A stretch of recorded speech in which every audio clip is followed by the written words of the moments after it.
Ryan Caldwell sat in a rocker on the porch of his old, run-down two-story home in rural West Texas, sipping a cold glass of sweet tea. The day was hot and dusty, but it seemed like all days were like that in this part of the country. However, he enjoyed the privacy and silence that this place gave him. He took another sip of tea and lit his second cigarette of the morning. He looked around and noted what things needed to be done. Then he said, "To hell with this," and decided that everything would remain for tomorrow, as it was yesterday and the day before, and many more days before that. So he pulled his beat-up Stetson over his eyes and continued enjoying his cigarette. In the end, no one visited him. Plus, he didn't buy this house to impress anyone, quite the contrary. He didn't want guests. He just wanted to be left alone. That's why he bought the place 3 years ago, along with the 20 acres of land and bush on which it sat. Of course, he could afford better, much better. But the house had a good foundation and strong walls. The plumbing and electrical were in surprisingly good condition, and there was even cable TV, telephone, and internet. The roof was also in good condition, and he saw no signs of rot, and that was enough for him. So he bought the house, paying the asking price. Cash.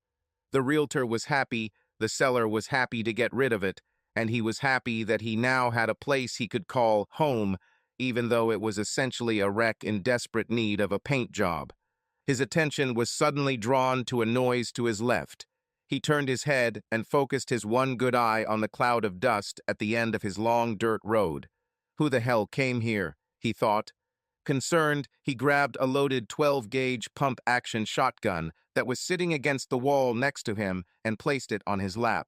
He watched as a black sedan pulled up in front of his house. He noticed a sticker on the front bumper and realized it was a rental car. A cloud of dust enveloped the car, and Ryan waved his hand in front of his face to protect his one eye from the flying dirt. The driver's door opened, and a young man in a white polo shirt stepped out of the car. Ryan stood up with the gun in his hands and loaded a round into the chamber.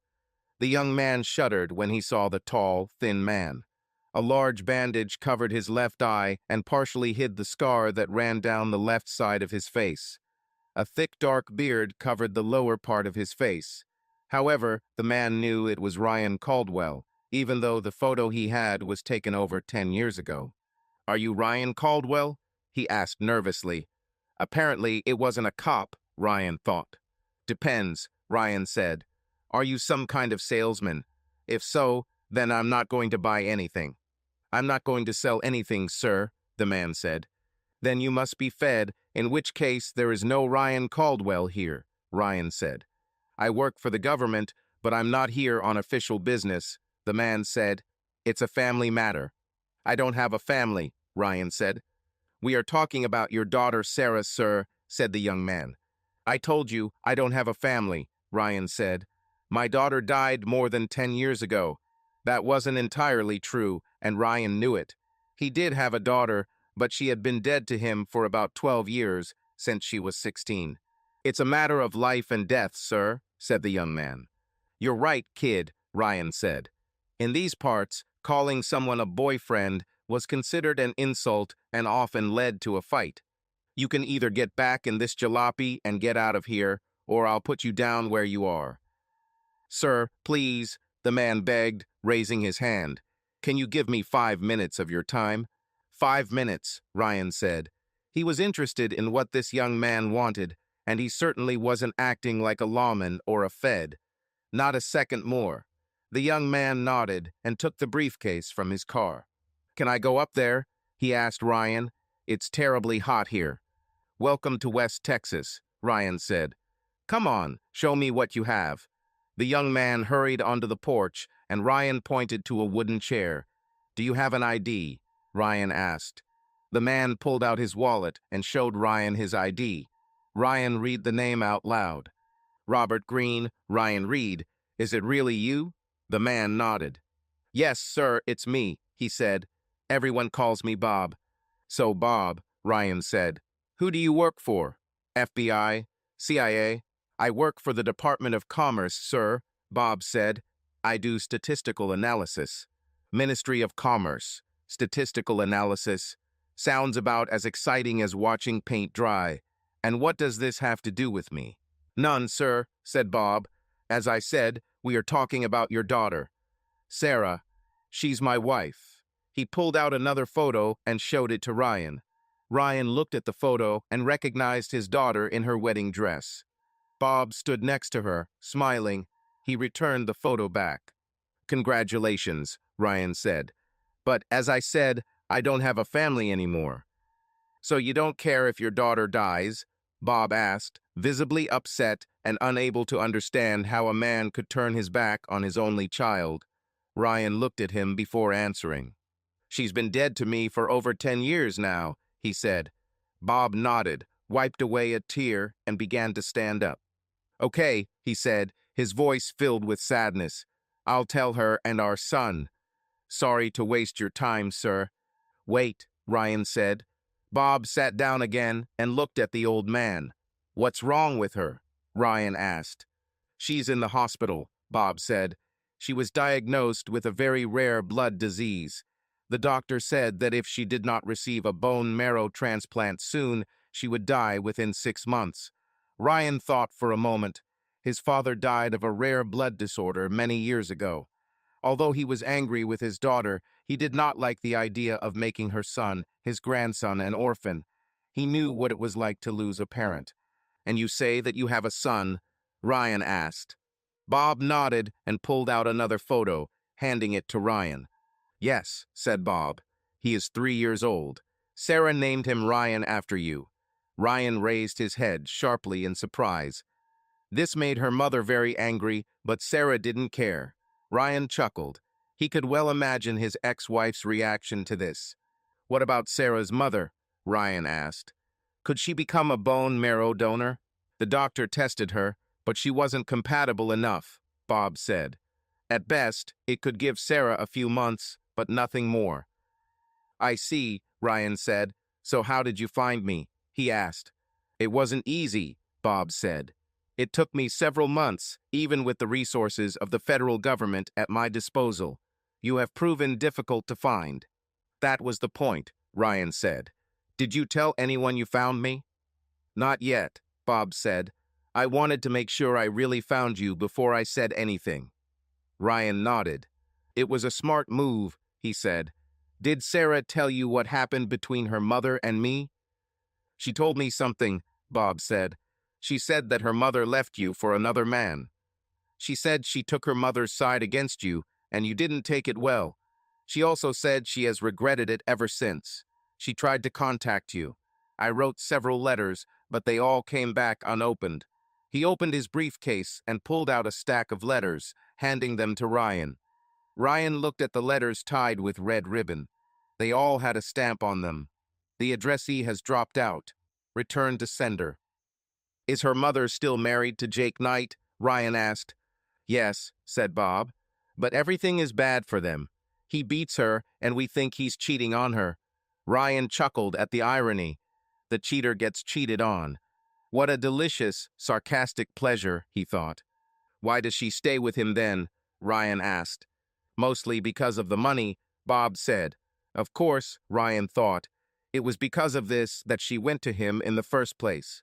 You're probably dying to know what happened between Sarah's mother and me, aren't you? Ryan asked. I'm really curious, Bob said. Her mother seems to think you're dead, and she refuses to talk about it at all. Ryan handed the photo back and looked at Bob for a few moments. Do you want to hear about it? He asked the young man. Yes, sir, I do, said Bob. Ryan nodded. This may take a while, Ryan said. Would you like some iced tea? I would very much like to, sir, said Bob. Ryan went inside and returned with a clean glass. He poured some tea from a jug on the table and handed it to him. Thank you, sir, Bob said. First things first, Ryan said. Call me Ryan, not sir. I'm not your boss. For now, he added with a smile. Do you mind if I smoke? He asked, taking a cigarette from the pack in his pocket. Not at all, said Bob. Do you mind if I join? He asked, taking out a pack from his briefcase. Sarah doesn't like it when I smoke in the car. Ryan smiles. Maybe this young man was really worth keeping around. He shook his head. Not at all, Ryan said, lighting a cigarette. He offered Bob the fire and watched as the young man took a deep drag. Let me tell you what happened. Ryan's story. Lisa and I were high school sweethearts. I played on the high school football team, and she was a cheerleader. God, how she looked in that little skirt. We were inseparable then. We made love for the first time since our prom. I had only two dreams at that time: owning my own garage and marrying Lisa. When we graduated from high school, she went to college to get a business degree, and I joined the Army. We planned to get married after my first 4 years of service. I ended up in combat, spending a year in Iraq and another in Afghanistan. That's when I learned that I had another gift. I returned, and we got married as planned. Lisa got a job at Night Petroleum, and I got a job repairing cars. I've been doing it since I was young, and I was damn good at it. Lisa started from the bottom at Night Petroleum. We weren't rich, but we were doing well. Sarah was born 11 months after our wedding. I fell in love with this girl at first sight. Lisa took 3 months of maternity leave and returned to work, taking little Sarah with her. The company had its own child care facility, which saved us a lot of money. We moved forward with our work and finally saved enough money to put a down payment on a house. It wasn't easy, but we managed it. I still dreamed of having my own garage, so I took night classes to learn more about running a business and received my ASS certification. I eventually became a master technician. Lisa also worked her way up at Night Petroleum, eventually becoming the personal assistant to Jake Knight, the company's wealthy CEO. That's when the business trips began. Some of them were overseas, and I spent many weekends playing mommy for Sarah. It didn't bother me. I loved this girl. Despite all this, I thought we had a good marriage and a good life, but I began to notice changes in Lisa's behavior. Suddenly, it seemed like I no longer lived up to her expectations. By then, Sarah was in high school. We were still close, but she was going through that rebellious phase that probably all teenagers go through. And then Lisa unexpectedly dropped the news on me. I returned from work and noticed that she had not returned home yet. This in itself was not unusual. I started cooking dinner, as I've been doing it more and more lately. Finally, Lisa returned home. She told Sarah to go to her room for a while she grabbed a glass of wine. "Is everything okay at work?" I asked her. "Is Jake giving you trouble?" She shook her head and sat down at the kitchen table. "We need to talk," she said. "What's happened?" I asked, sitting down. She pulled something out of her briefcase and handed it to me. "What is this?" I asked. "Divorce papers," she said. At that moment, I could have been knocked down by a feather. "What?" I asked. "Divorce? Why? I don't want to be married to a mechanic," she said, especially emphasizing the word mechanic. "What?" I asked. "Are you saying that after all these years I no longer live up to your expectations?" Then it dawned on me. "Oh God," I said, "you fell in love with someone else, didn't you? You cheated on me. Who is he?" "Jacob Knight," she said calmly. "And yes, we fell in love. I didn't plan for this to happen, but it did. And yes, we were together." "You mean you had sex with him behind my back?" I said. "You shouldn't be rude," she said. "But yes, we had sex. Many times. It's nothing personal. He just can give me something you never can." "Nothing personal? What do you mean?" I asked. "He's filthy rich," she said. "He's a billionaire. He is not only rich, but also influential. With the snap of a finger, entire governments fall to their knees. And you're just a greaser." "What about our future?" I asked, stunned. "What about Sarah?" "We no longer have a future together," Lisa said coldly. "And Sarah will be fine. Jake has already enrolled her in a private boarding school in the Northeast. She will go there when we return from southern France in a few weeks." "Does Sarah know about this?" I asked in shock. "Of course," said Lisa. "She's very excited about it." "I'd like to hear it from her," I said. "Whatever," Lisa said before calling Sarah back. "This is true?" I asked Sarah. "Did you know what your mother was planning?" Sarah looked down before answering. "Yes," she said quietly. Dad Jake has already prepared everything. He said you'd love it and promised to buy me a new car. Daddy Jake? I asked. Sarah nodded. Yes, she said. Mom told me to call him that. I looked at Lisa, my blood boiled. Don't worry, said Lisa. If you look, you will see that I give you unlimited rights to see Sarah, but I doubt you will see her much, given her schedule. I looked at Sarah again. And are you satisfied with all this? I asked her. Mom said it would be better this way, Dad, she said. Did you know about your mother's relationship with Jake before all this happened? I asked her. She nodded again. Yes, she said. Mom told me to promise that I won't tell anyone. I looked at Lisa again. How long have you been planning this behind my back? I asked. About 6 months, she said. Listen, Ryan, I'm not asking for anything from you, no alimony, no maintenance. All I want is our things and some personal items, and then we'll leave. Sign the papers and everything will be over. What if I decide to fight for it? I asked. That would be unwise, she said. As I said, Jake is very influential. You can't even imagine how much. He can destroy you in an instant. I looked at Sarah and Lisa. None of them could look me in the eye. Okay, I said. I picked up a pen and looked through the divorce papers. She didn't want anything, not even her half of the house. I signed the papers and handed them to her. Thank you, Ryan, Lisa said, taking off the rings and throwing them on the table. I'm sorry it ended like this. Just leave, I said. Now, Sarah came up to me and tried to hug me, but I rejected her attempt. Just leave, I said. You are both dead to me. I never want to see either of you again. Sarah stepped back, tears appearing in her eyes. Lisa looked at me, shocked. Ryan, she began. Just get the hell out. Now, I shouted.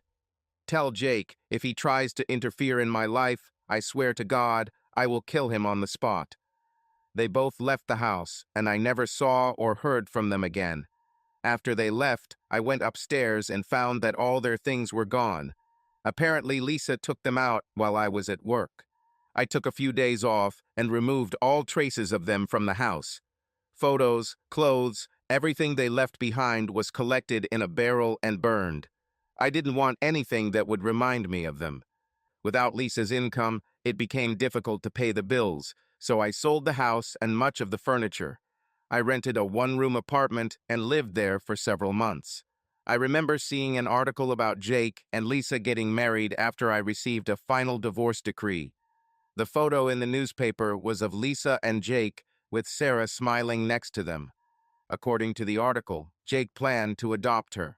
That night, I was sitting at the bar, drowning in beer, when Bill Johnson, an old Army friend whom I had not seen for many years, approached me.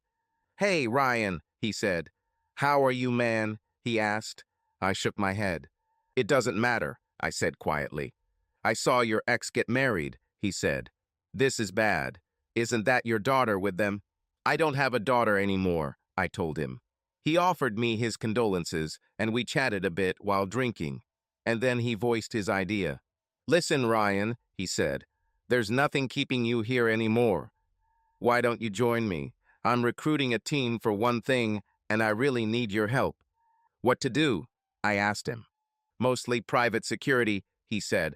Like what we did in Afghanistan, but with much better compensation. I'm probably too old for this shit, I told him. He laughed and shook his head. Come on, you're the same age as me, he said.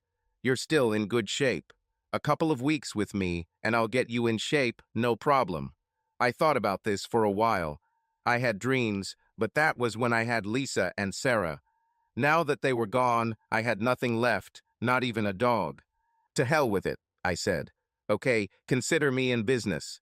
Thus began my 9-year career as a private security consultant, or more simply put, as a mercenary. I turned in my resignation 2 weeks in advance, put all my stuff in storage since I'd be gone most of the time, and started my new life as a mercenary. All in all, it wasn't such a bad life. I traveled a lot, made good money, doing what I knew best, besides fixing cars. Most of the time, we actually consulted or trained the people who would do the bulk of the work, but sometimes we had to step in. Otherwise, they would have simply killed us. My last job was providing security for a Middle Eastern sheikh who needed help fighting outside interests that were trying to take over his oil fields and ruin him. It was a business that his family owned and operated for many years. I didn't care who these outside interests were, and I honestly didn't want to know. I was doing my job as always, but one day the fields began to be heavily attacked by groups of black-clad people in pickup trucks. We fought them off, but not before a nearby tank exploded after being hit by a grenade fired from someone in the back of a pickup truck.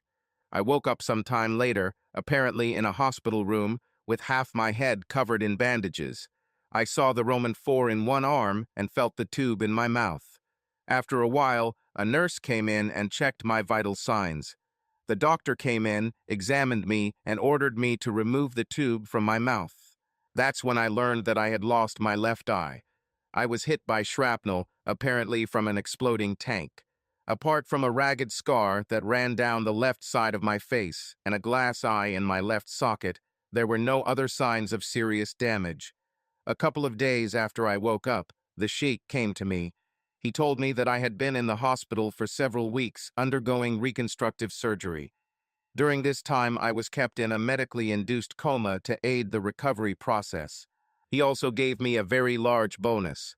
It appeared that outside interests no longer thought it worthwhile to attack him or his oil fields directly.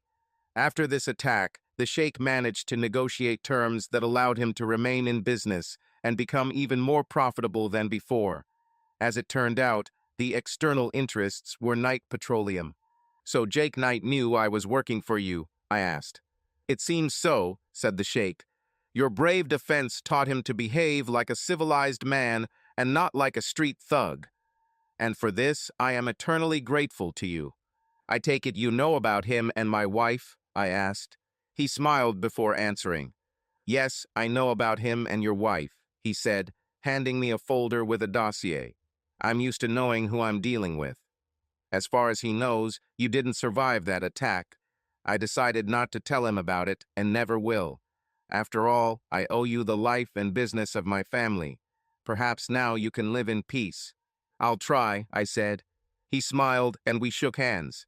After a few weeks, it was determined that I was safe to travel, and with the help of the local US embassy, I was able to arrange transport home.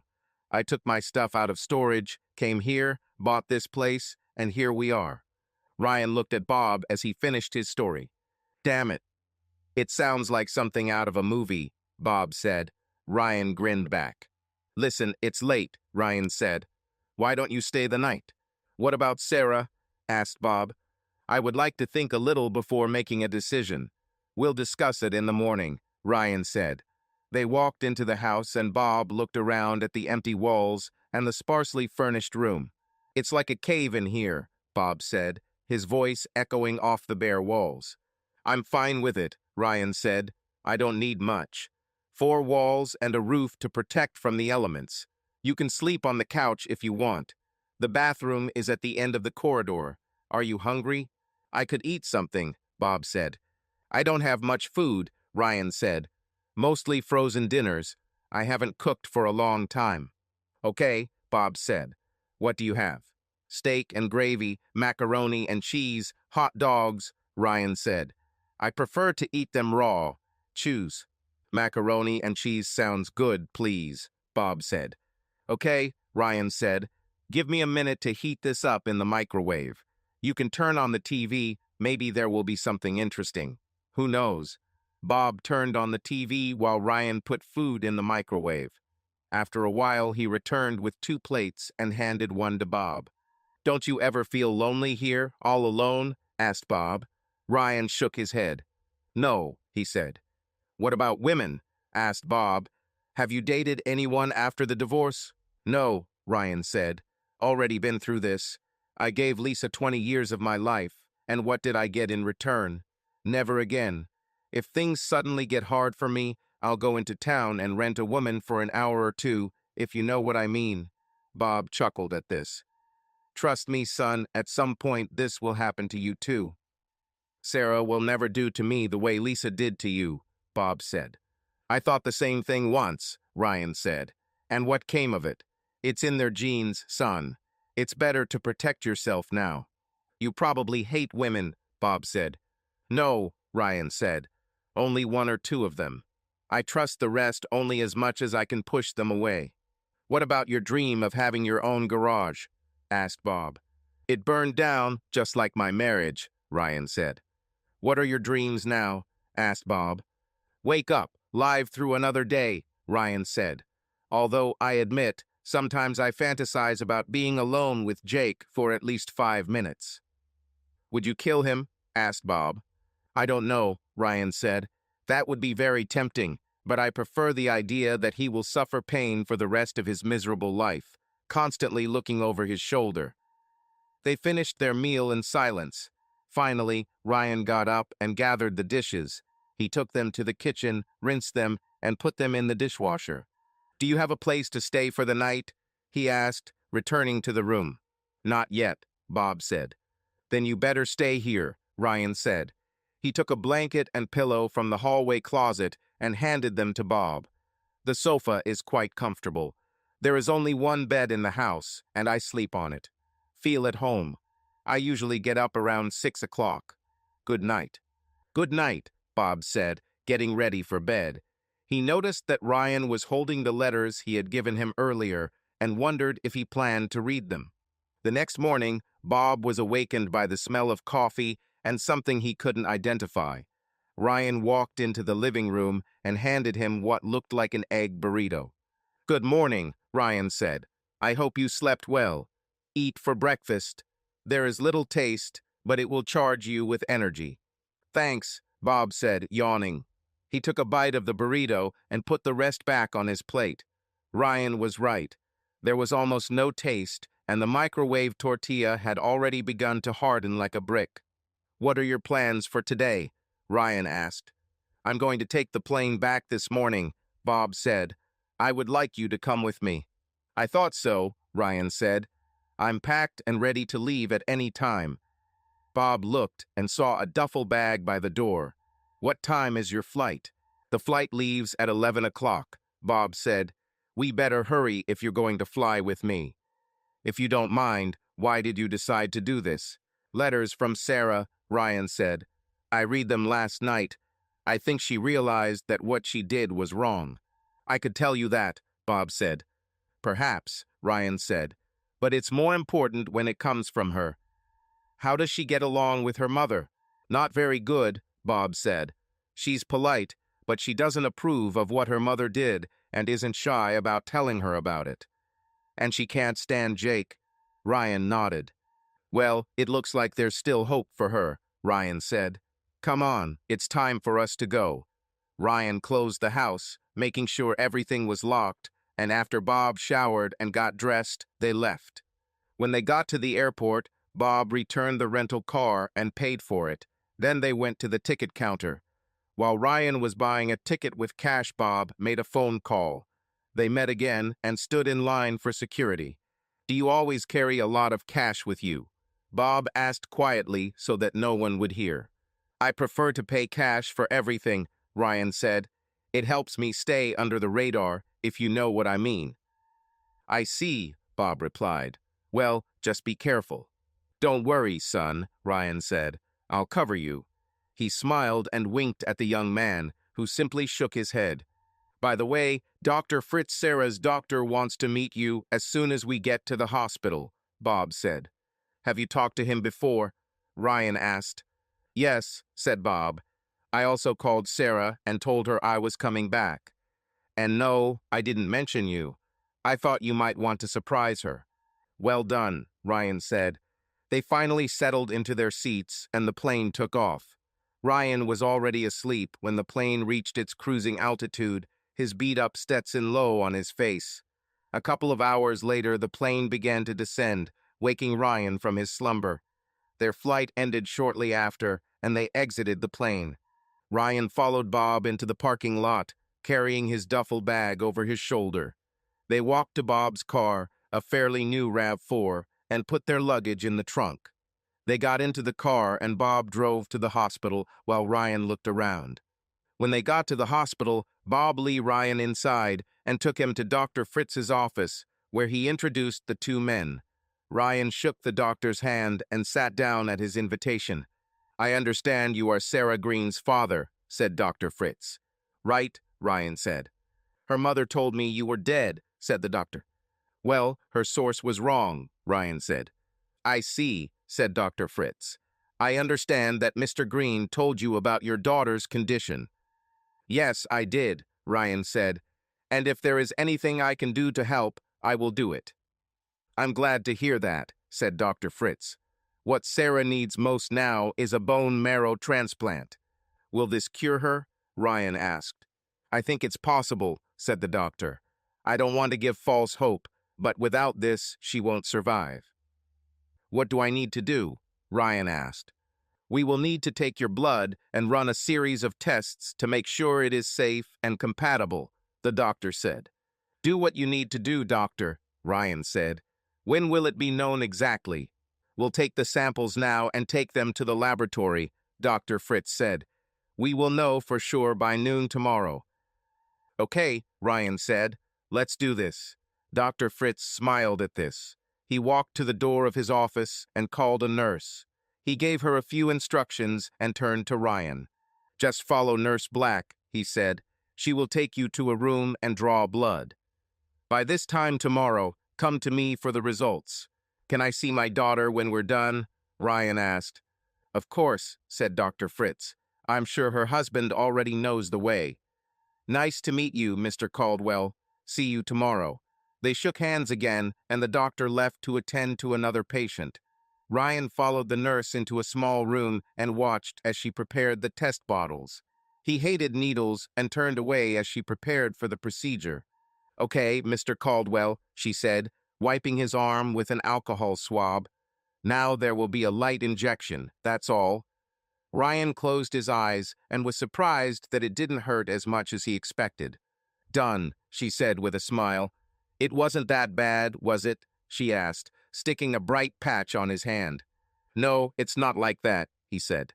"Great," she said. "We'll send this to the lab and get the results tomorrow." "See you then." After she left, he buttoned up his shirt sleeve and went out to Bob. "Are you ready to see Sarah?" asked Bob. Ryan nodded. "Yes," he said nervously. "Let's go." He followed Bob, wondering how anyone could work here without getting lost. The place was like a labyrinth, with corridors and passages in all directions. They got to the elevator and went up to the 6th floor. After exiting the elevator, they walked down several more corridors until they reached Sarah's room. Bob knocked on the door and looked inside. He motioned for Ryan to stay outside for a moment. Ryan heard his daughter's voice from the room. "Hello, honey," she said weakly.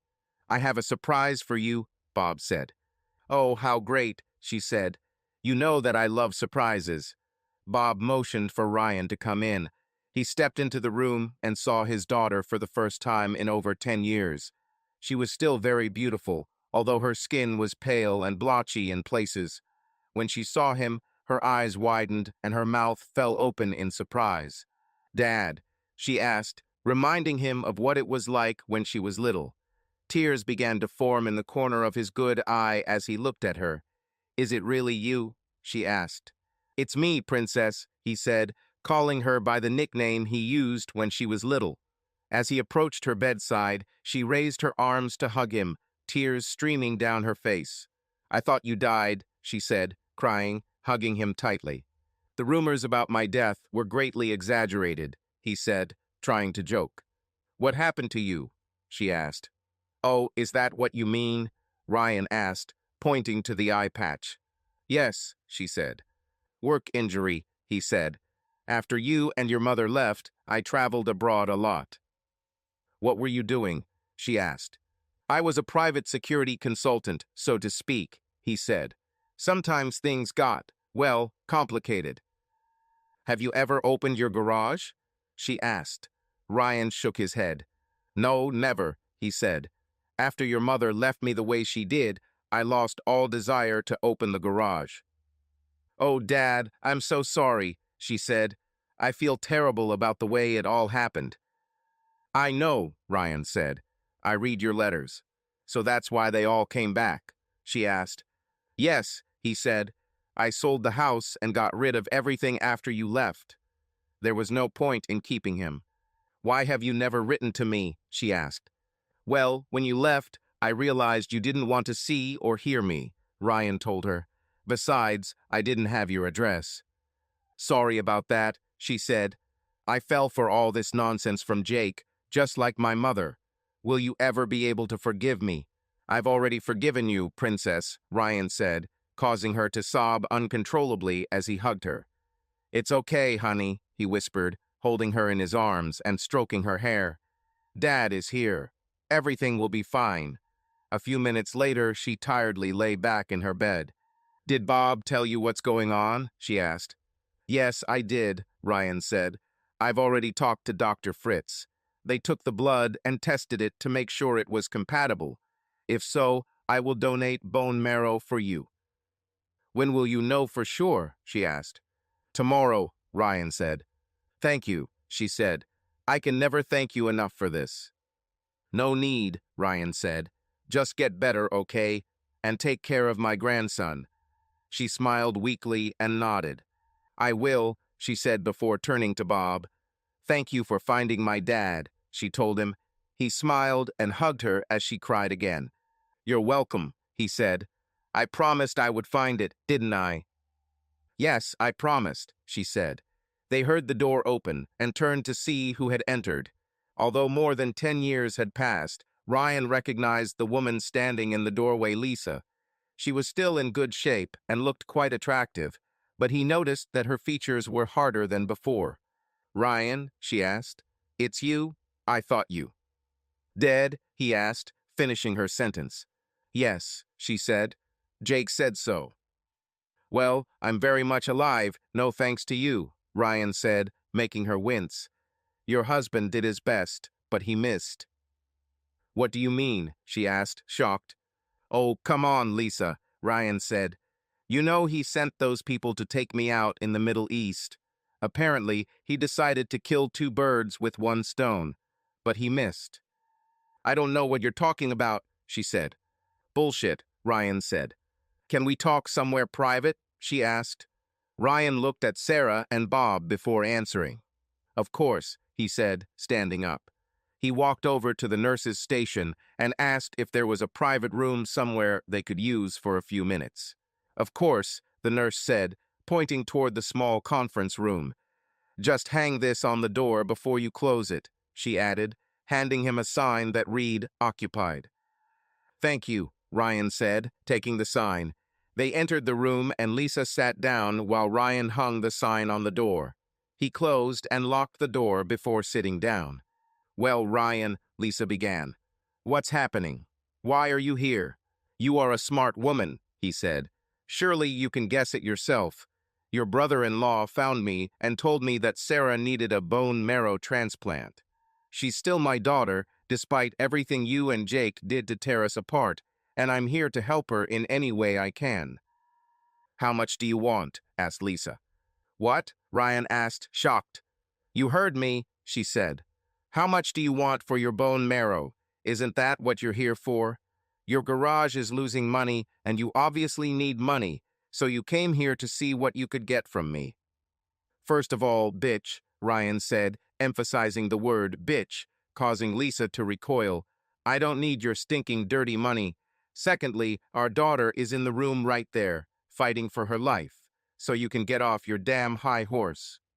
So, you think after 10 years you can just walk in here and suddenly become father of the year? She asked sarcastically. Okay, I'm not perfect, Ryan said, but it wasn't me who cheated on you. It was the other way around. It wasn't me who suddenly filed for divorce. It wasn't me who made plans to destroy our family. It's you. You cheated on me, and for what? For the sake of money. What does this do to you? Last time I checked, this fit the definition of an available girl. So don't pretend to be a saint. So what do you need? She asked. In fact, I want my daughter to get better, he said. But there's probably more, she said in response. Since you mentioned it, there's something I'd like, Ryan said. What exactly? Asked Lisa. 5 minutes alone with your husband, he said. For what? She asked. So you could hit him? Is that what it's all about? You couldn't deal with him when I left for him, and now you want to meet him on the playground? I was actually thinking about that dark alley between 3rd and 4th Streets near Riverside, Ryan said. You can't be serious, she said. I'm serious, he told her. You think that my husband, a rich, powerful man worth billions, a man capable of getting people elected to office, would take the time to meet you in some alley? She asked. You're crazy. Okay, he said, standing up. You don't really seem to care about your daughter getting better. Maybe I should just go home. Wait, she said. You're really serious about this? I'm serious, he said. 5 minutes. No weapons, no security, no bodyguards. Just him and me, one-on-one. He owes me flesh, and I intend to get it, one way or another. He knows karate, Lisa said. He can take care of himself. Great, Ryan said. He will have to be able to stand up for himself. Tell me, is he using you as his personal punching bag? What's that supposed to mean? She asked. I can see the edge of the bruise on your collar, he said.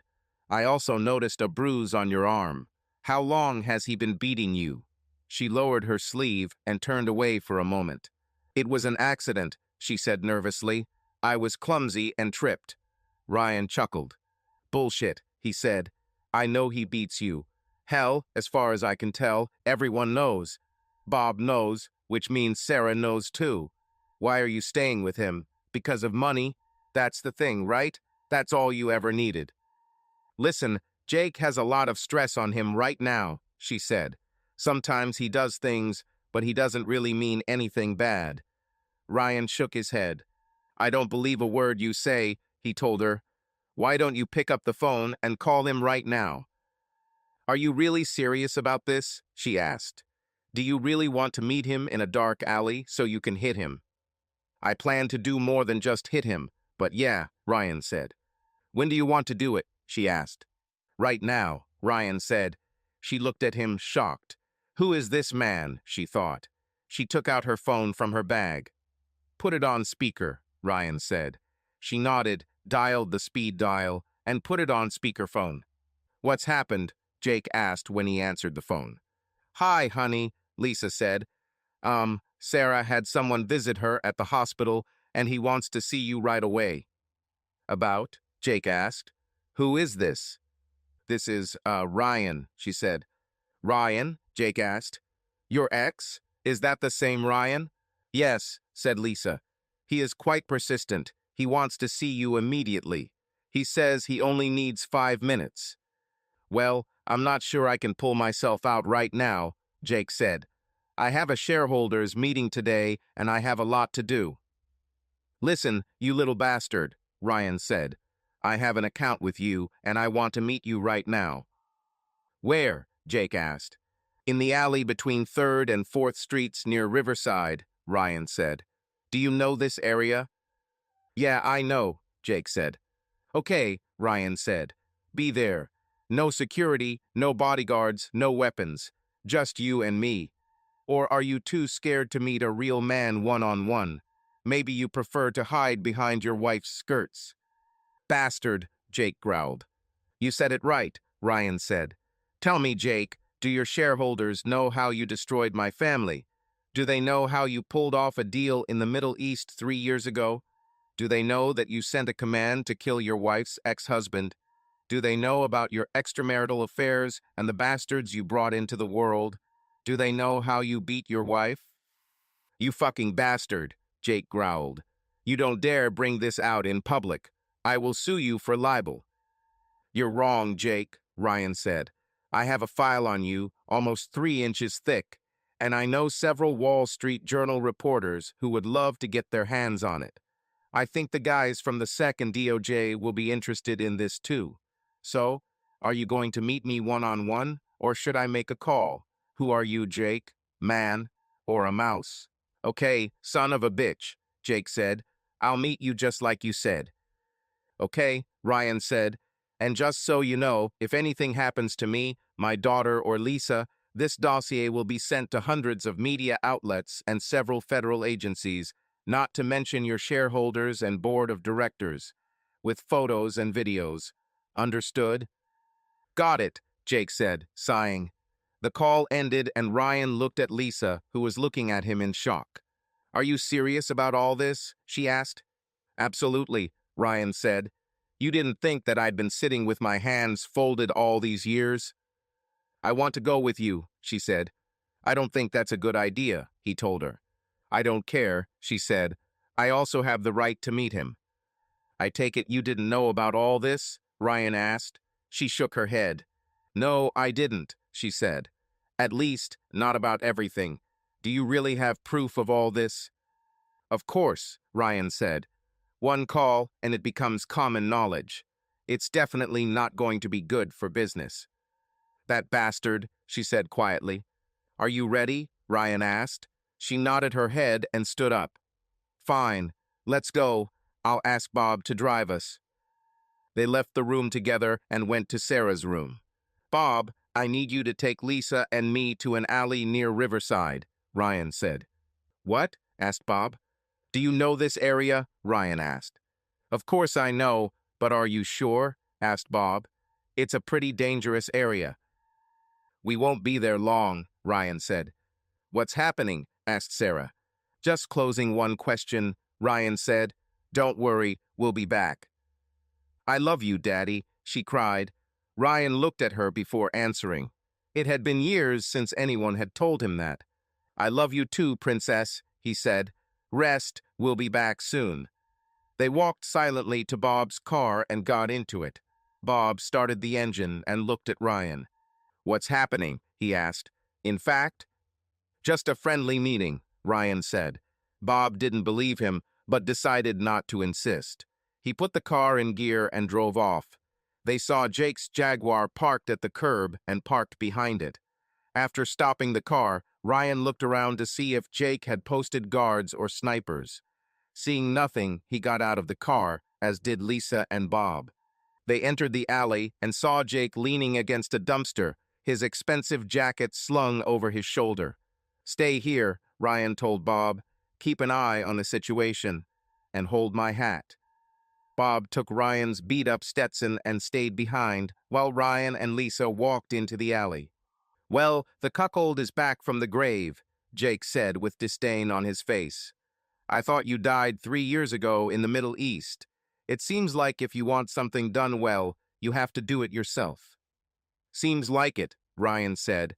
Lisa stood to the side and watched the interaction between the two men. You know I'm a 3rd Dan black belt, Jake said. I won a bunch of tournaments. What, do you want a medal or something to pin it on? Said Ryan. Jake chuckled. A sense of humor, I see, he said. Fine. If you thought this was funny, then listen to this. Do you know what is the most pleasant thing about seducing a married woman? No, but I'm sure you'll tell me now, Ryan said. Yeah, Jake grinned.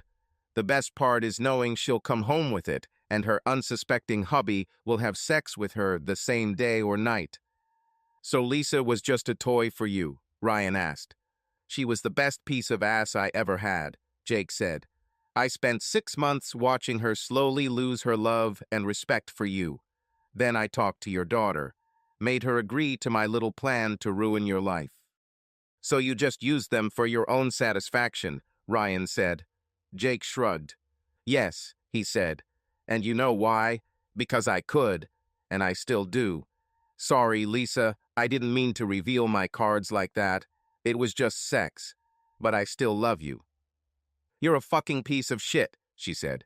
It's not exactly a secret, Ryan said. I guess not, Jake said. So, are we going to put on your show, or are we going to talk here all day?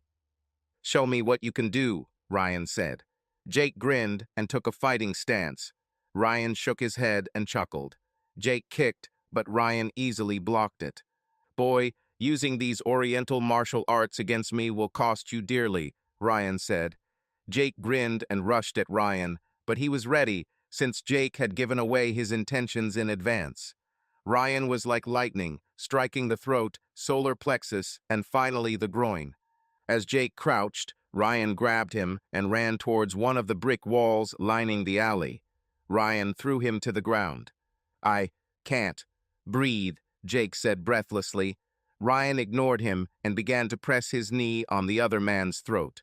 Ryan, please stop, Lisa screamed. You'll kill him. Ryan looked at her with his one good eye. Yes. Exciting, isn't it? He said, with a demonic glint in his eyes. He looked down and saw Jake's face begin to turn blue. He removed his knee from his throat and watched as Jake gasped for air. Ryan leaned over to Jake and whispered loud enough for Lisa to hear. Our time is up, Jake, old friend, he said. But remember one thing. If you ever lay a hand on Lisa or do anything to hurt my family, I swear to God I will find you like a dog. Do you understand me? Yes, Jake croaked.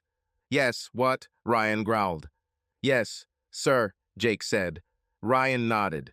By the way, Ryan added, parts of that dossier are sent to the feds anonymously. These are the parts that concern your illegal operations. But you promised, Jake croaked. So I lied a little, Ryan said. You know what I mean. I couldn't cover up illegal actions. That would make me an accessory after the crime.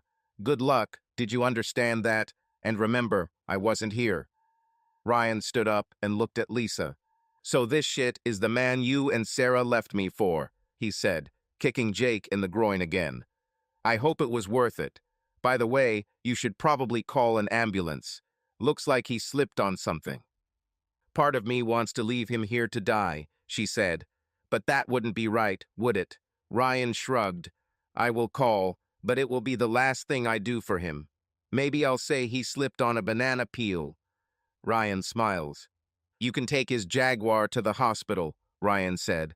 I think he won't be able to drive for a while. Ryan turned and walked away, picking up his hat as he passed Bob. What now? Bob asked as they walked to his car.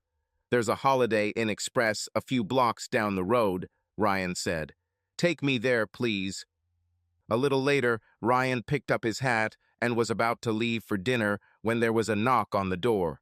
He was expecting a visit from the local police, but when he looked through the door peephole, he saw Lisa with a young man dressed in a white shirt, vest, and tie.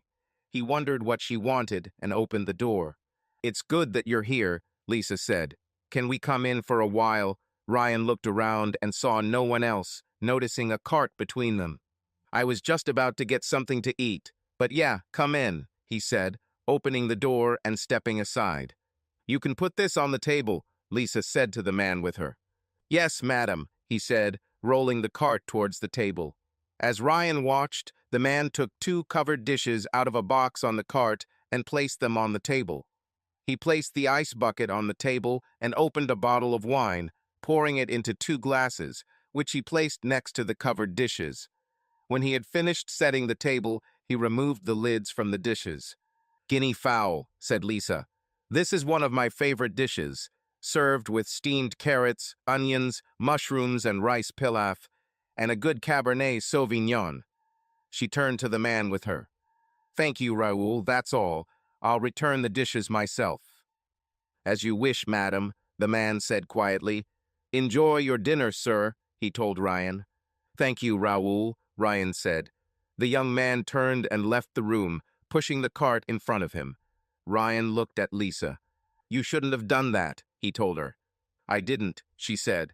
This dinner was supposed to be for Jake tonight, but he's in the hospital, and I don't think he'll be able to eat at home anytime soon. The staff worked on this for hours, and I couldn't just throw it away. Plus, Bob told me you only eat frozen dinners and raw hot dogs, so I thought you'd like some real food for once. Was this dinner supposed to be for Jake? Ryan asked. Lisa nodded. Yes, she said. Well then, he said. In that case, let's get started. I'll happily eat his dinner. By the way, how's Jake? It's been better, she said, sitting down. Well, you'll excuse me if I don't wish him a speedy recovery, Ryan said, taking a bite of guinea fowl from his plate. This is delicious, by the way. My compliments to your boss. Lisa smiled. Thank you, she said, taking a bite of her food. She looked at him carefully for a moment before speaking. What happened to you, Ryan? She asked. What do you mean? He asked. You have changed, she said. Yeah, well, that's what happens when those you love more than life betray you without a single warning, he said, taking a sip of wine. I'm really sorry, she said. So what did you do after we broke up? I know that Sarah tried to contact you, but she never succeeded. What happened? I sold the house and got a small apartment, Ryan said. Spent a few months drowning my grief in beer, mostly feeling sorry for myself.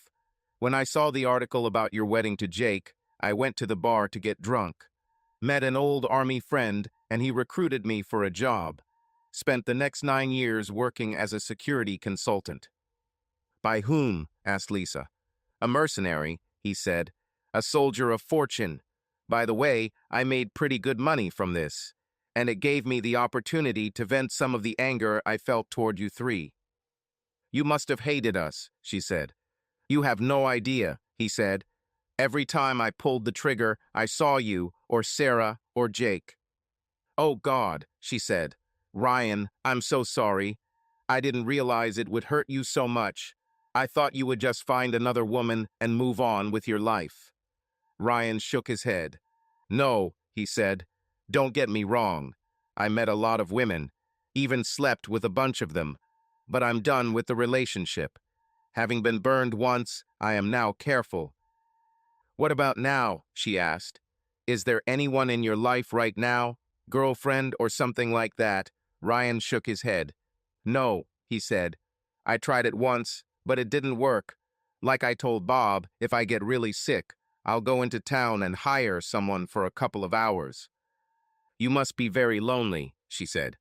I'm alone, but I'm not alone, he said. Do you still hate us? Asked Lisa. No, he said. Not that much anyway. I forgave Sarah, if you want to know. And me? She asked. Well, after today, I feel like I can be in the same room with you without feeling the urge to strangle your pretty little neck, he said. Thanks for that, I guess, she said.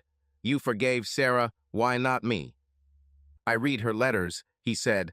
Bob brought them to me. I realized after reading them that she was manipulated.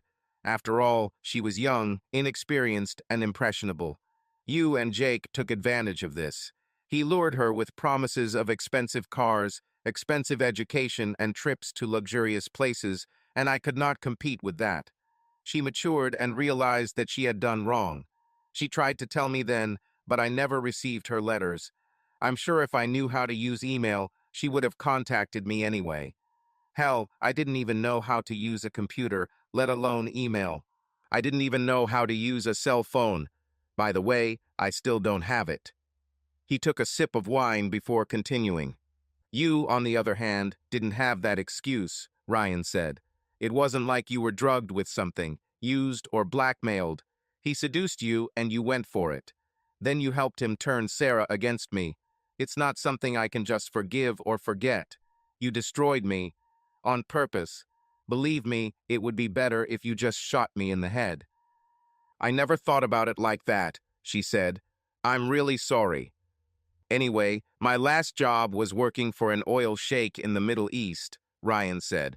He was pressured to sell the business, and he was attacked. I was hired to help train his security forces. Guess who tried to remove him? Jake, she asked. Exactly, Ryan said. You won't believe who is hiring mercenaries now. It turns out that Jake hired a gang to seize the sheikh's oil fields, something like carrots and sticks. If negotiation doesn't work, use force. It turns out that Jake found out that I was working for the sheikh and planted assassins to eliminate me. I think he decided to kill two birds with one stone. So you lost your eye? She asked. Ryan nodded. Yes, he said. They were close, but missed. The sheikh knew, but never let Jake or his representatives know that I was still alive. How do you know all this? Asked Lisa. He gave me a dossier with some very interesting information, Ryan said. He also gave me fatherly advice, something like getting rid of the hatred before it kills me. He was right, of course. He paid my medical bills, gave me a very large bonus, and suggested I find a quiet and peaceful place. So I bought a place in West Texas and started my own little business. Case? Asked Lisa. Yes, he said. I have spent the last 3 years and nearly $3 million keeping Jake under constant surveillance. Even recruited several spies into night petroleum. You'd be surprised at what I found. This is the dossier you were talking about earlier, right? She asked. Yes, this is it. Tell me something, Ryan said. Everything Jake said in the alley.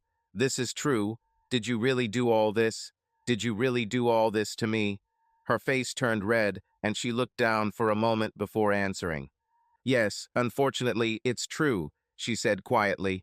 I can't express how ashamed I am for what I did to you. You didn't deserve this.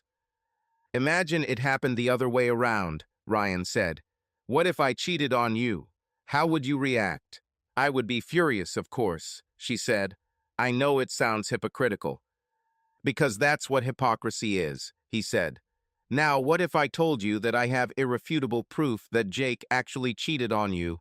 That, in fact, he has been cheating on you for at least 3 years? How would you feel about this? You were there, in the alley. You heard what he said.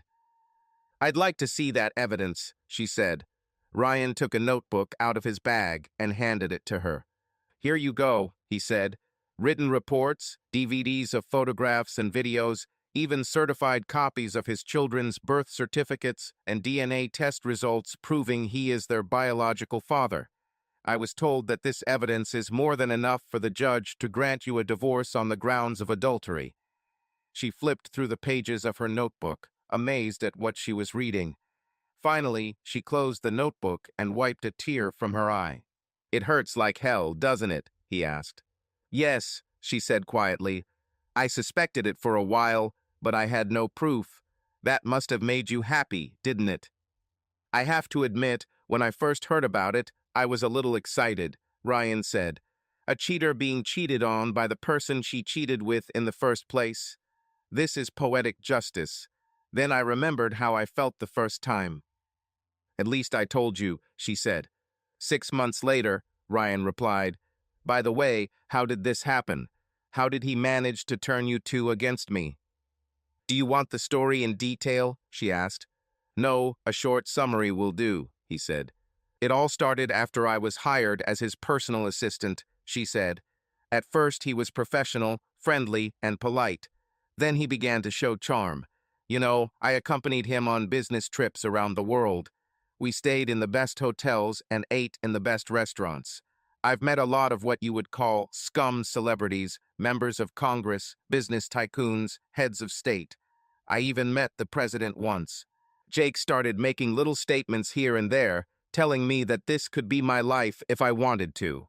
He constantly humiliated you, saying that you were just an empty fat monkey who would never achieve anything and would never be able to give Sarah and me the life we deserve.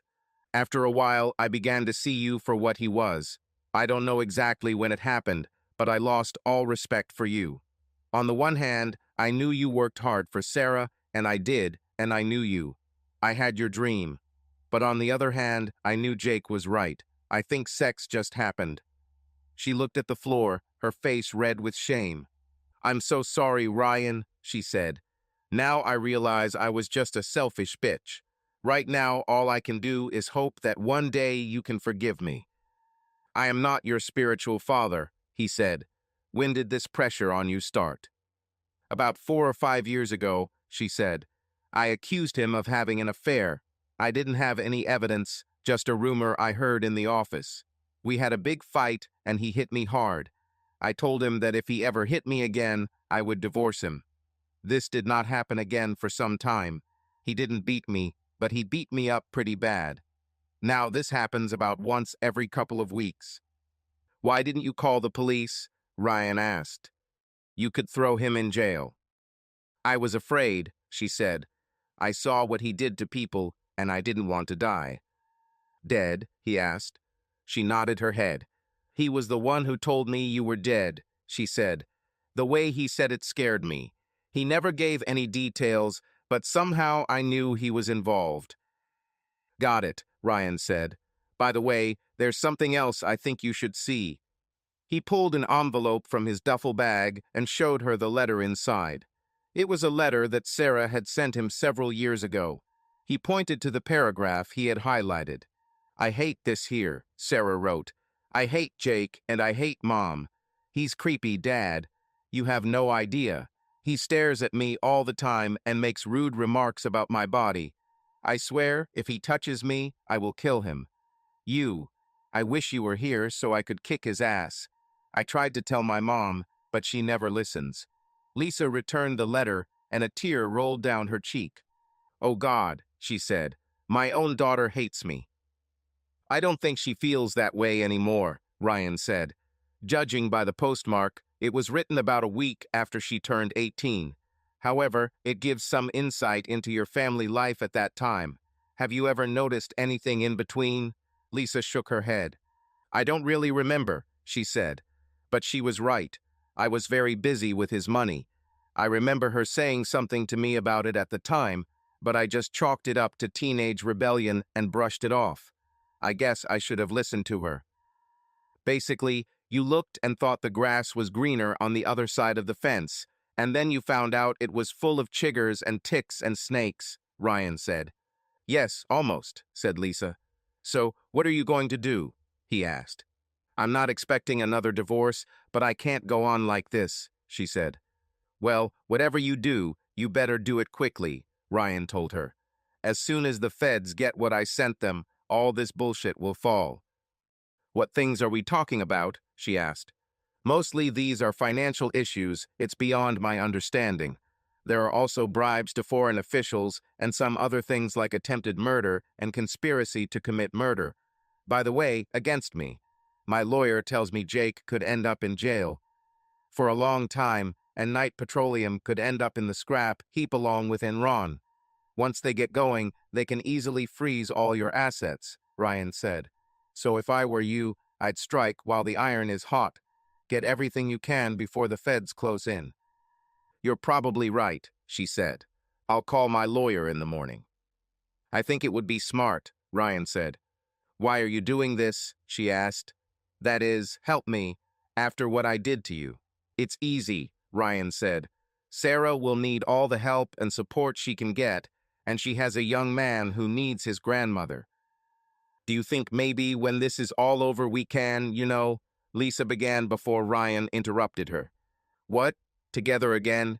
Should we pick up where we left off as if nothing happened?" he asked. He shook his head. "I don't think that will happen. I've already been there once. Like I said, I'm damaged goods. You said it yourself. I have changed. Very much. I'm not the same person you knew 12 years ago. You are Cornish hens, champagne and caviar, and I am TV dinners, sweet tea, and raw hot dogs." "I understand," she said quietly. "Think, maybe we could at least become friends? Maybe even with benefits?" "I've learned to never say never," he said. "I don't know. Maybe one day. Who knows what tomorrow might bring?" "Can I at least come visit you in Texas?" she asked. "Well, I don't live in a mansion like you, and I sure as hell don't have servants to wait on me hand and foot. But I think you can, if you don't mind sleeping on the couch or the floor," he said. "Sofa or floor?" she asked. "Yes," Ryan said. "I only have one small double bed, and I sleep there. If Bob is there, he gets the couch. Only the floor remains. But it's a pretty spacious place, so there's a lot of flooring." She grinned. "I remember a time when we could make good use of a double bed, or a sofa, or the floor. But at least it's a start," she said. "Speaking of tomorrow, when are you going back to the hospital?" "I have an appointment with Dr. Fritz just before noon," he said. "Bob will pick me up around 10 o'clock. "Okay," she said. "See you at the hospital." "Okay," he said. "And thanks for the food.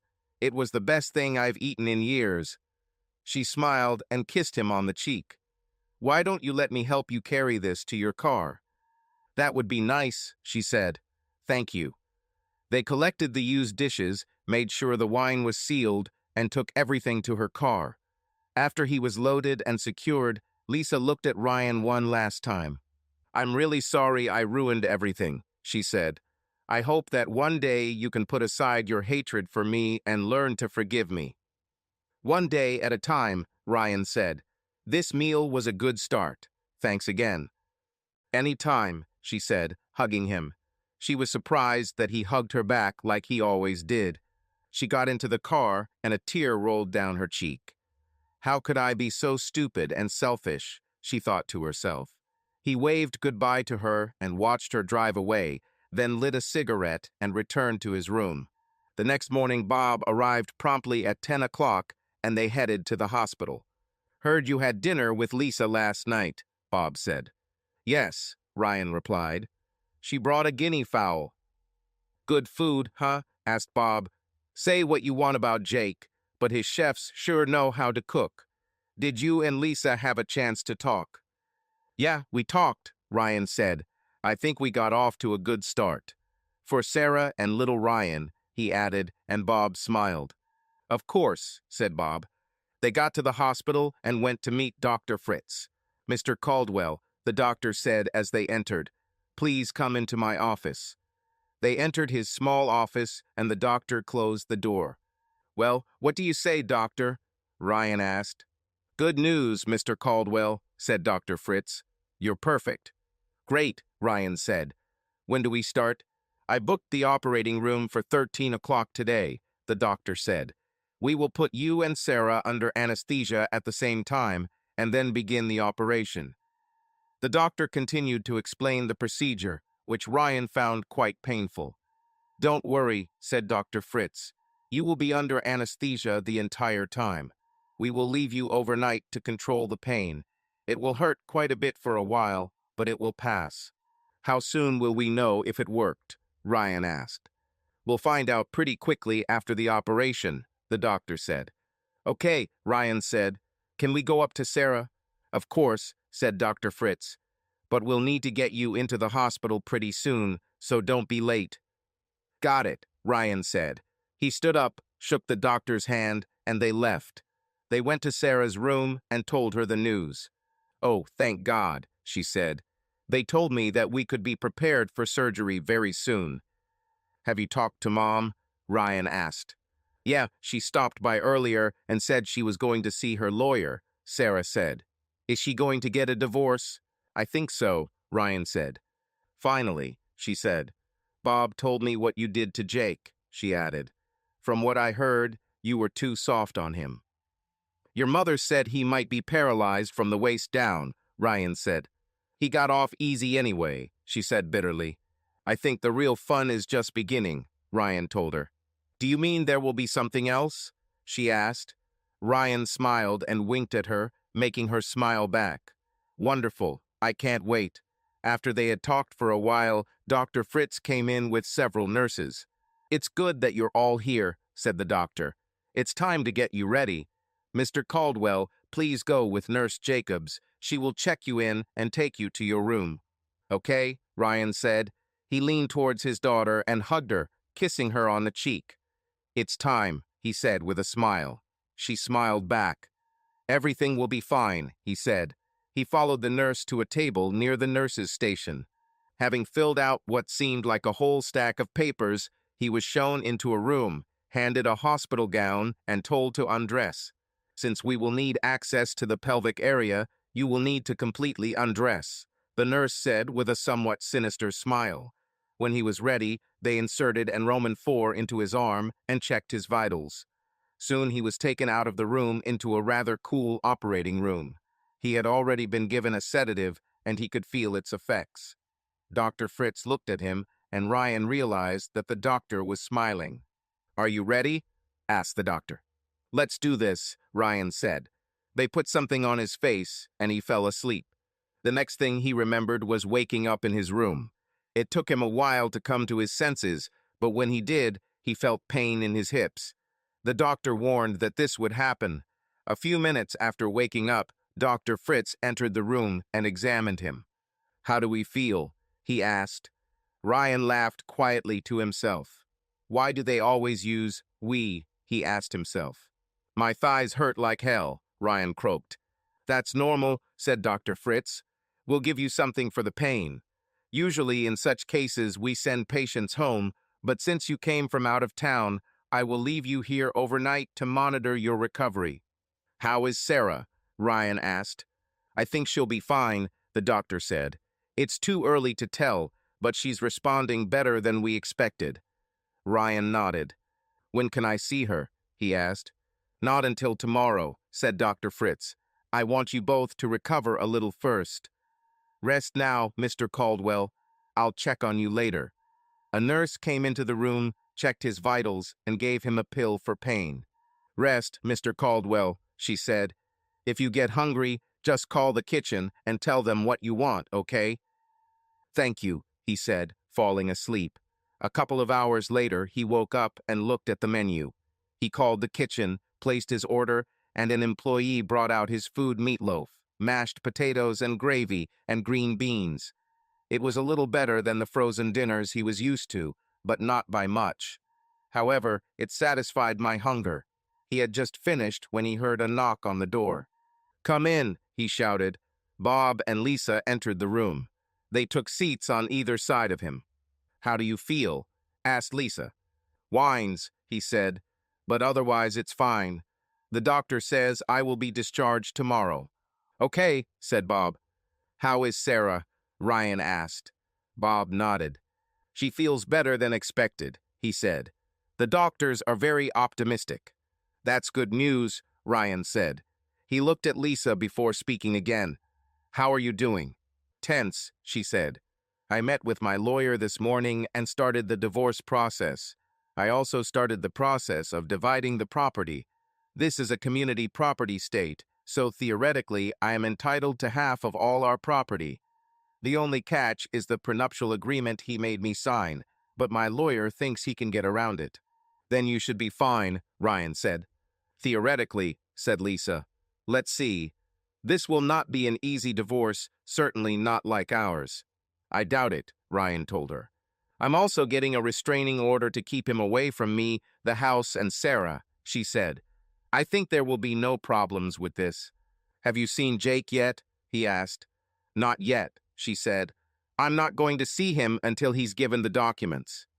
He is still in the hospital and will likely remain there for some time. I don't know what will happen next. Okay, I have to go. I still have a lot to do. I'll come by tomorrow, okay? Of course, Ryan said. How long will you stay here? She asked. I don't know, he said. Maybe another day or two. I want to make sure Sarah is okay before I go home. Okay, she said. Then I'll see you later. See you, he said. To his surprise, she leaned over and kissed him on the cheek. Sweet dreams, she said with a smile. Before he could react, she was already out the door. He looked at Bob and saw a questioning look on his face. What? Ryan asked. She must have cooked you a special dinner yesterday, Bob said. Ryan smiles. Yes, that's true, he said. But that's all it was. Whatever you say, said Bob. If you don't mind, I'll go check on Sarah and then leave. See you tomorrow. Okay, Ryan said. See you tomorrow. The next day, he found that his hip didn't hurt as much as before, but it still hurt, and it was difficult to walk without support. The nurse brought him a cane, and he realized that it made walking much easier. The doctor examined him that same day and discharged him with a prescription for painkillers. The nurse brought the wheelchair and wheeled him into Sarah's room, where Bob was waiting. Dad, Sarah exclaimed when she saw him. How do you feel? Better, he said. How are you? You look better. At least you got a blush. It's still pretty painful, she said, but the doctor says I'm recovering better than they expected. I'm glad to hear that, Princess, he said. They continued their conversation until Ryan noticed that Sarah looked a little tired. He looked at Bob. Will you drop me off at the hotel? He asked. Of course, said Bob.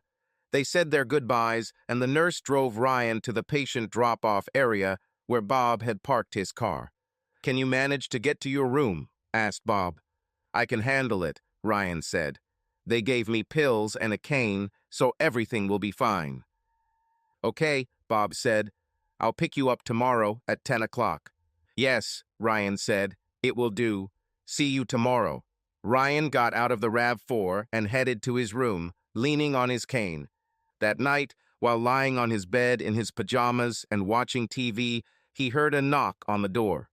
"Just a minute," he said, picking up the cane. He limped to the door and looked through the peephole. Seeing Lisa and noticing that she was alone, he opened the door. He was still expecting a visit from the local authorities, so he looked around as she walked inside with what looked like a large picnic basket. "I hope you don't mind my visit," she said. "Have you already had dinner?" "No, not yet," he said. "I was just sitting here and watching TV." "Why don't you sit down and I'll make you dinner?" she said. "Do you still like lasagna?"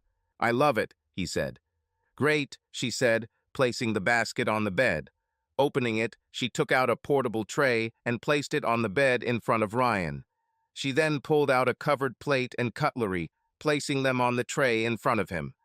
Then she took out a can of green tea. "Do you have ice?" she asked. "Yes," he said, pointing to the bucket on the dresser. She put ice in a plastic glass and poured tea into it. "Thank you," he said as she placed the glass on the nightstand next to him. "Aren't you going to eat?" "I've already eaten," she said. "And what suddenly causes this?" he asked. "I remember how much you liked my lasagna, and I thought you would enjoy it," she said. "Well, I'm really pleased," he said. "Thank you, and it's just as delicious as I remember." "Better than those frozen dinners?" she asked with a smile. "Absolutely," Ryan said. "You know these things are filled with all sorts of nasty things," she said. "Yes, and sometimes I think the cardboard would taste better than what's inside," he said. "So why do you eat them?" she asked. "You don't cook anymore. You always cooked before." "Well, then I had someone to cook for," Ryan said. "I think it's just laziness. I don't see the point in wasting a lot of time when you're only cooking for yourself." "Have you ever started your own car service?" she asked. He shook his head. "No," he said. "That dream died when you and Sarah left. I'm too old and worn out to start a business." "Nonsense," she said. "You're 50 years old, aren't you? It's not too old. When you've been through what I've been through in the last 10 years, that's old age," he said with a thoughtful look. "Trust me." "But what do you live on?" she asked. "I can handle it," he said. "I have enough money to live the rest of my life." "What do you do all day?" she asked. "Mostly I just sit and drink tea," he said. "I watch the weeds grow. I look at the clouds. Sometimes I do a little target shooting." "This is not life," she said. He shrugged. "Maybe the house needs painting," he said. "Maybe I'll do that when I get back." "It's better than doing nothing," she said. "Sometimes doing nothing suits me just fine," he said. "Can I sit with you and watch TV?" she asked. "Of course," he said, carefully moving away to give her space on the bed. She sat next to him, and they watched a movie. "I remember we used to do this often," she said. He nodded.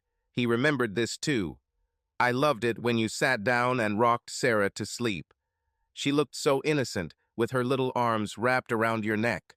You carried her to her crib, tucked her in, and kissed her goodnight. I miss this." "Yes, me too," he said. She snuggled up to him and laid her head on his shoulder. "Hug me, please?" she asked. He hugged her, pressing her to him. It had been many years since he had done this. She seemed as warm as before when they were married.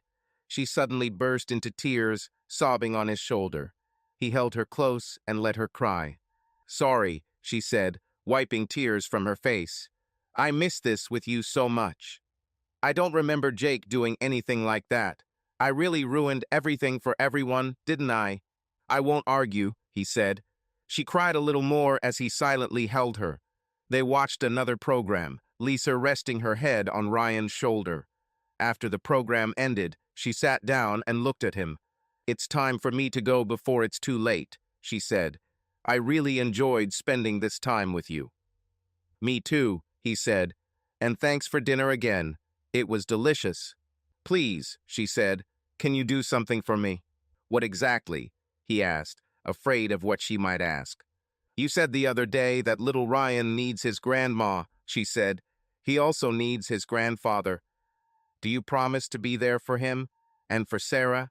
Of course, he said, which brought a smile to her face. Thank you, she said. When are you leaving home? Tomorrow afternoon, he said.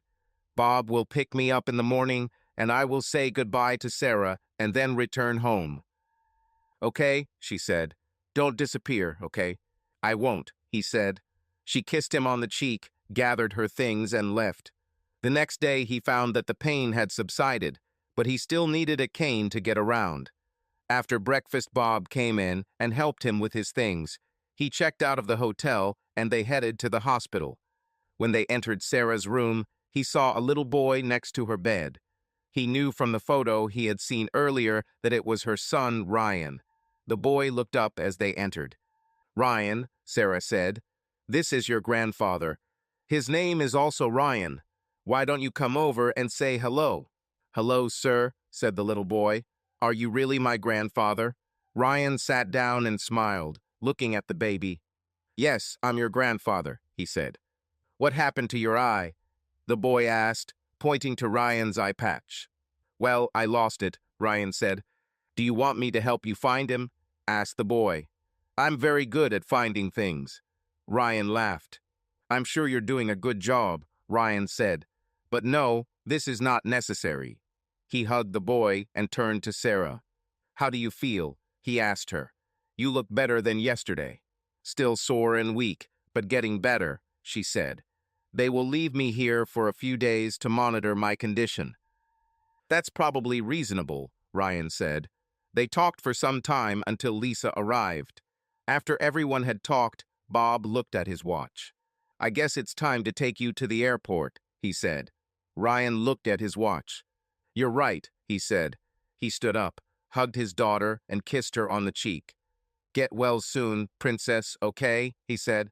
I'll get better, Dad, she said. Thank you for everything. I love you. I love you too, princess, Ryan said. Bob, said Lisa, if you don't mind, I'll take Ryan to the airport. I have a couple of things I need to talk to him about. Do you mind? Not at all, he said. I'll go down and get his luggage. Promise me that you will come visit someday, Ryan said to Sarah. I promise, Dad, she said. He nodded and left the room, Lisa walking next to him. So, what did you want to talk about? Ryan asked as they got into Lisa's BMW. Elmer Jenkins, the chairman of the board of directors, came to see me, she said. Looks like the feds got your file and someone gave him a warning. The council will meet this evening to discuss the situation. Elmer says the board is leaning toward placing Jake on long-term leave, at least until the lawsuit is resolved. You couldn't find a better guy, Ryan said. They also think that I will be appointed interim CEO during the investigation and trial, if there is one, she said. Congratulations, he said. It may be premature, she said. But thanks anyway. After Jake and I got married, he made me vice president and put me in charge of what he called administrative operations. Essentially, I was in charge of paperwork. Elmer seems to think that I can quickly learn what Jake was doing and thinks that the company now needs someone from the Knight family at the helm. I wish you good luck, he said. And why are you telling me this? Because I know how the council works, she said. They'll want to know where you got this information. And they think that you can turn on your feminine charm and find this from me. Maybe treat me to homemade lasagna, he grinned. Perhaps, she said. Well, that won't happen, he said. I promised anonymity, and I kept my word. Besides, it is no longer in my hands. I understand, she said. Absolutely. I won't insist, I promise. They stopped in front of the terminal, and Lisa turned off the car. She took a box out of her bag and handed it to him. What is this? Ryan asked. Just a little gift, she said.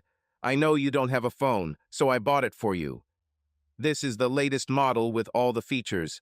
You can send messages, emails, take photos, videos, whatever you want. I've already set it up with your area code and programmed my numbers and Bob's and Sarah's. Thank you, he said. You didn't have to do that.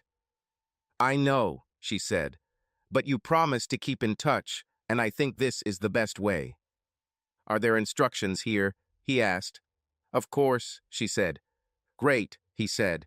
This will give me something to read on the way home. She walked with him to the check-in counter and waited for him to get his boarding pass. She stayed with him until he reached the checkpoint. "Looks like it's time for us to say goodbye," he said. "Don't say goodbye," she said. "Just goodbye, at least for a while. Let me know when you get home, okay?" "Okay," he said. She kissed him on the cheek. "It was nice to see you again, Ryan," she said. "I really regret everything." He nodded. "I know. It was nice to see you again, too," he said. "Give the children my love, okay?" She smiled. "Definitely," she said, leaving. He watched her leave before standing in line for security. A few hours later, he stood in front of his house after being dropped off by a taxi. A sad house, he thought, looking at the old building. He noticed that the paint was peeling, revealing boards that had turned gray from exposure to the weather. The whole house looked sad. In his mind's eye, he imagined a cartoon house with a sad face, a tear falling from one drooping eye. This reflected how he had been feeling for quite some time. He felt sorry for letting the house run so badly. This house was good for him. It sheltered him from bad weather, warmed him in winter, and provided relative coolness in summer. But something has changed in him over the past few days. He no longer felt the all-consuming anger and hatred that had accompanied him all these years. Perhaps, he thought, it was time for the house to reflect this change.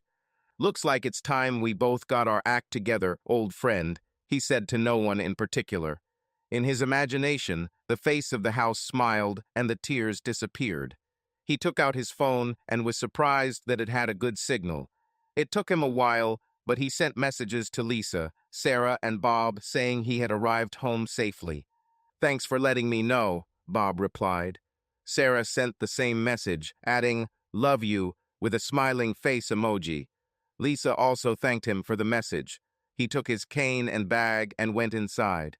The next day, he began going around the house, writing down everything that needed to be done. He finally realized he couldn't do it all on his own, so he started calling contractors. Over the next few days, several contractors came to inspect the house and give their estimates. The contractor he chose was not the cheapest, but not the most expensive either. However, he said he could do whatever Ryan wanted, even if he had to hire subcontractors. Ryan knew it would cost him a pretty penny, but he didn't care. He just wanted the job done well.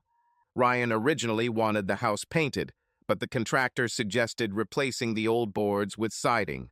That way, he said, the frame could also be inspected and anything needed replaced. This seemed reasonable to Ryan, so he gave the contractor the green light and check to begin work. A couple of months later, Ryan was sitting in his living room, eating microwaved meatloaf and watching TV, when a piece of news caught his attention. "This is an urgent message," said the presenter. "The Department of Justice today announced federal charges against Jacob Knight, former CEO of Knight Petroleum. Knight is charged with multiple counts, including attempted murder and conspiracy to commit murder. He was relieved of his duties by the board 2 months ago after he was allegedly attacked in a Central City alley. His wife, Lisa Knight, was named interim CEO in his absence. Knight, who is now wheelchair-bound, was taken into federal custody and is being held without bail."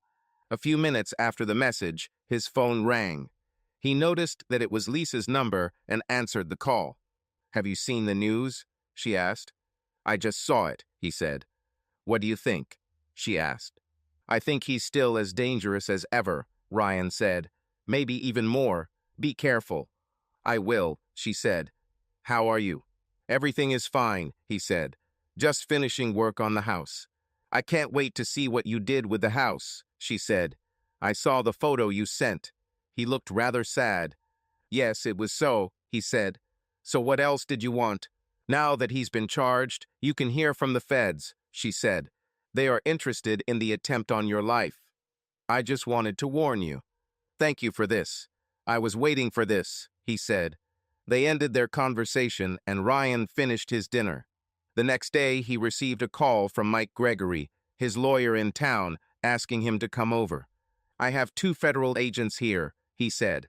"They want to talk to you about the attempt on your life." Only with immunity, Ryan said. It's already settled, Mike said. Can you come? Yes, I'll be right there, Ryan said. He informed the foreman who was in charge of the repairs that he would be gone for some time and went to the city. When he arrived at Mike's office, he was introduced to two men in dark suits, Special Agent Daryl Smith and Agent Jim Jones, both of the FBI based in El Paso. How can I help? Ryan asked. We're closing a case against Jacob Knight, and we need information about your work in the Middle East, Smith said. Ryan looked at Mike before saying something. First, I'd like some assurance, Ryan said. We have already agreed to give you complete immunity, Smith said. We just want to understand why Jacob Knight decided to make an attempt on your life. Ryan looked at Mike for confirmation. It's okay, Ryan, Mike said. You have complete immunity in exchange for any information you can provide. Ryan nodded and sat down. Okay, he said. Did you know that Jake Knight stole my wife 12 years ago and conspired to destroy my family? No, we didn't know that, Jones said. Yes, it was, Ryan said. After he took my wife and daughter from me, I did private work for about 9 years. My last job was in the Middle East, where I helped an oil company sheikh improve his security. I was later told that he was under pressure to sell the company to Knight Petroleum. While I was there, we were attacked by armed people. At first, I thought they might have been Al-Qaeda or ISIS terrorists, but I later found out they were working for Knight. Somehow Knight found out that I was working for the sheikh and brought in a team of assassins to kill me. How did you find out about this? Asked Smith. The sheikh told me about this after the attack, Ryan said. He gave me a dossier, which became part of the materials that I submitted to the Ministry of Justice. Do you know how Sheikh Abdullah received this information? Asked Smith. No, I don't know, Ryan said, and I didn't consider it necessary to ask. I collected this along with everything else I received later and passed it on to you. So you were the source of the dossier? Jones asked. Yes, Ryan said. After that attack, I came back here and bought a house, but I paid for Knight to be under surveillance. It took me 3 years, but after I had gathered what I thought was enough information to arrest and convict him, Mike turned over the entire package to your office. As you know, the dossier includes transfers of funds abroad for people with the aim of eliminating me. Do you think that he deliberately did this because of your ex-wife and daughter? Jones asked. Ryan nodded. Yes, Ryan said. But why? Asked Smith. He has already married your ex-wife. Why doesn't he just leave you alone? Because he's a vindictive son of a bitch, Ryan said. Because he's a bastard. I don't know, and frankly, I don't care. Perhaps he thought he could kill 2 birds with 1 stone. Did you know that Jake Knight was allegedly attacked the day before we received your file? Asked Smith. I heard something happened to him, Ryan said. Do you know anything about this? Jones asked. Just what I heard on the news today, Ryan said. I see, Jones said. This is all, Ryan asked. For now, Mr. Caldwell, Smith said. If we need anything else, we will contact you. They said goodbye and left. Ryan turned to Mike. Do you know what happened to Jake? Mike asked. I know he got what he deserved, Ryan said. Call it fatherly justice and leave it at that, okay? Okay, Mike said. Ryan said goodbye to Mike and drove home. He heard no more from the federal agents and kept in touch with Lisa, Sarah, and Bob as the legal matter worked its way through the court system. Jake's lawyers worked diligently to slow the process to a near standstill. Finally, about 6 months after he contacted the contractor, the home renovation was completed and, as expected, it cost a little more than the contractor originally said. But according to Ryan, it was worth it. The old exterior boards were replaced with siding, additional insulation was added, and some of the framing had to be replaced. In addition, the interior walls were repaired and painted, and new carpet was installed throughout the home. He updated much of the plumbing and upgraded the electrical system. The 50-year-old chiller was replaced with a modern central air conditioning and heating system. The bathrooms and kitchen have been renovated and new appliances installed. He even built flower boxes for the windows facing the street and planted flowers in them.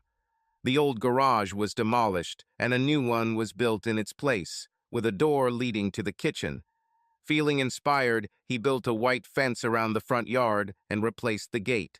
The front and backyards were completely landscaped. New soil was brought in and seeds were planted.